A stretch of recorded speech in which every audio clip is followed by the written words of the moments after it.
Dutch Sense here. 8:16 p.m. Central Time on Monday, October 14th, 2013. And we're looking at Earthquake 3D here, which is a USGS feed of the most recent earthquakes. You can see it, a 7.3 magnitude earthquake struck in the Philippines. And it was relatively shallow. It could be much deeper and it wouldn't cause as much damage, but 35 miles deep, and it's very sizable for the region. No tsunami warning issued, luckily. That's good news. But again, like I said, very sizable for the region, and subsequent aftershocks since the 7.3, a 5.3, and a 5.4. Now, I just want to give you guys a quick rundown over what's occurred over the last several days. Let's first take this down over the last 24 hours. Okay, we're looking at everything 4.0 and greater internationally and 2.5 and greater in the United States. And we had that swarm happening here at the Salton Sea volcano earlier today, which I did a blog post on. I'll put a link down below that. We won't waste time looking at that now. But here in the West Pacific, you can see the cluster point. The area where we were seeing previous activity over the last 24 hours has now had the large earthquake movement. Now, to see that cluster, let's go back another 24 and go to 48 hours. Okay? And you can see it again. Here it is. The area in question is the area experiencing the large movement preceded by 4 and 5.0 flurry activity in this general region all around the entire edge of the plate. And that's just the last 48 hours. Now, these are raised up off the planet. That indicates the depth into the Earth. And the higher they are, the deeper they are. You can turn that on or off on Earthquake 3D. This is the full version. But you can see the depths, and the area that moved heavy was surrounded by deeper earthquakes. And we see this time and time again. We'll see deeper earthquakes occur first, and then flurry activity, then large earthquake activity. And I've been putting posts out on my Dutch Sense Facebook page. I urge you guys to come over here, and you don't have to like it up, but just at least bookmark it. You don't have to be a Facebook member. You can come over and check, and I do as many updates as I can on here throughout the day. Getting the chance to make a video, process it, upload it to YouTube, manage it, becomes a little bit of a problem, so it's much easier to post it over on Facebook whenever we have an earthquake. I would urge you guys to have an earthquake plan ready and be prepared no matter where you live. Every area on the entire planet can have an earthquake. There's certain areas that are seismically prone, and you can just see the area here, for instance, whereas if you lived in Asia over the last week, maybe preparing for a large earthquake would have been in order if you knew what was going on. A lot of times they don't tell you. They're not going to tell you to prepare because of this flurry activity. It's kind of a fringe science still. People are still trying to figure out how to predict earthquakes. And I would say that you can look in areas that are already experiencing large amount of 4 and 5.0 earthquakes and expect that large movement to occur there. Now, since we've seen the 7.3 here, we can expect to the east, to the north, and to the west in the near adjacent areas to experience subsequent movement.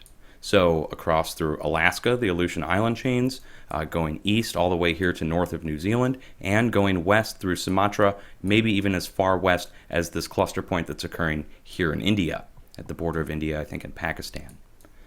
We also had a 6.4 strike southern Greece.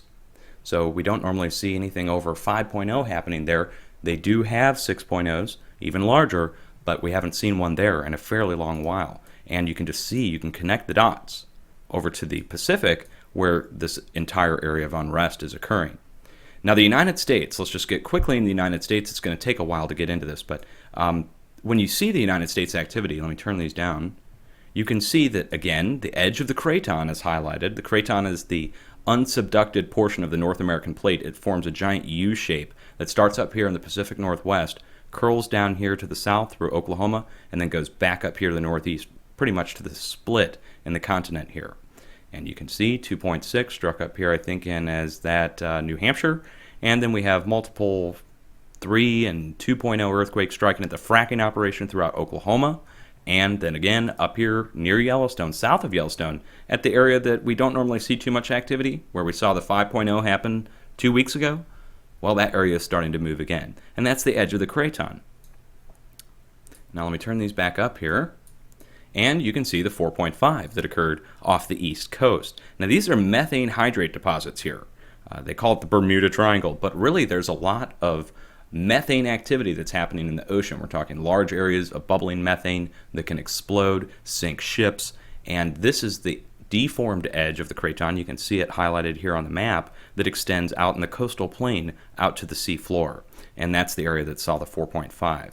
So that's kind of odd to see, but when you saw the other activity that occurred at Puerto Rico, okay, and that's just to the southeast here, the stack of earthquakes happening at multiple depths all in the same area, followed by a 6.2 in Venezuela, right off the shores of Venezuela. Again, an area we don't normally see large earthquake activity.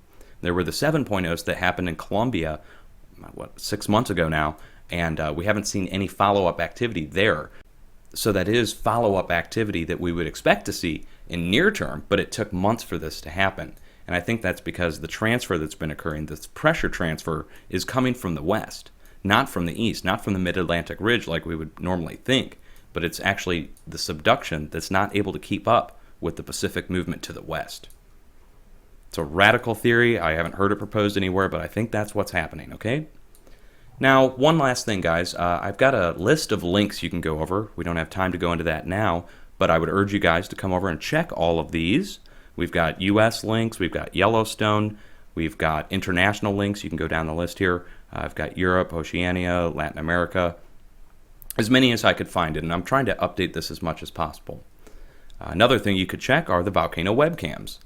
Assembled as many volcano webcams as I could find, took the Big Think article and matched it up with any other webcams we could find, and it's always good to go check these and see what's going on. They can sometimes indicate an area to watch for earthquake activity. If you watch the volcanic activity as well, a lot of this activity surrounds volcanic areas. Kuril Islands up here in Russia.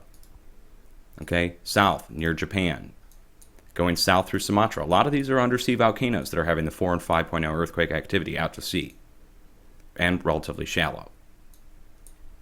Much love, folks. Hang in there.